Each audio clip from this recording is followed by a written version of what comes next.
कति महँगो त हो त्यो एउटा फुल आयो त्यति नै हो झन् भोलिपट्टि होइन न 100 रुपियाँ भन्छ केलाई आज उठाएको भनिरहेको ल पुरा हामीले 150ले किनेको फुलै नभएर फोड्दा यसपालि त बरु अलरेडी छ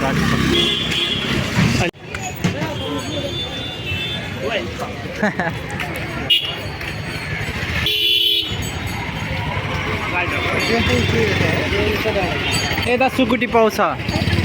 सुकुटी पाउने ठाउँ चाहिँ यता हो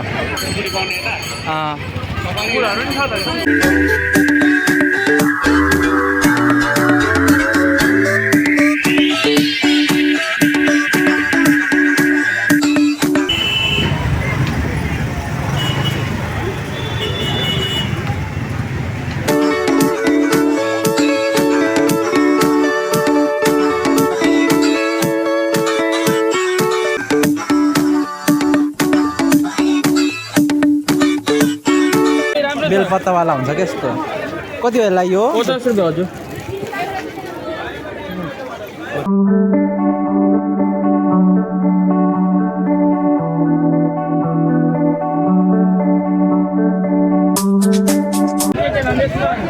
धुप्पन हरेक खालको आउँछ है होम धुप्पन के गर्ने यस्तो लाने त होस् अर्कै सिङ्कावाला सिङ्कावाला लाने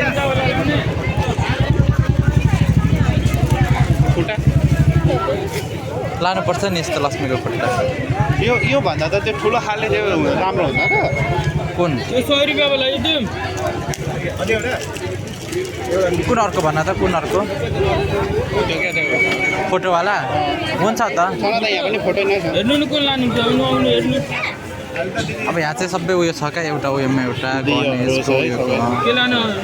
कति रे 100 रुपियाँ यसको व्हाइट स्टोन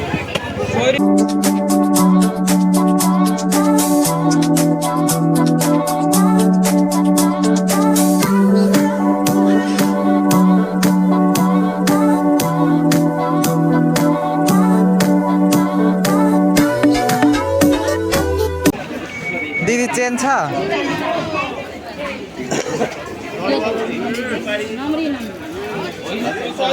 आरोस 50 रुपियाँ छ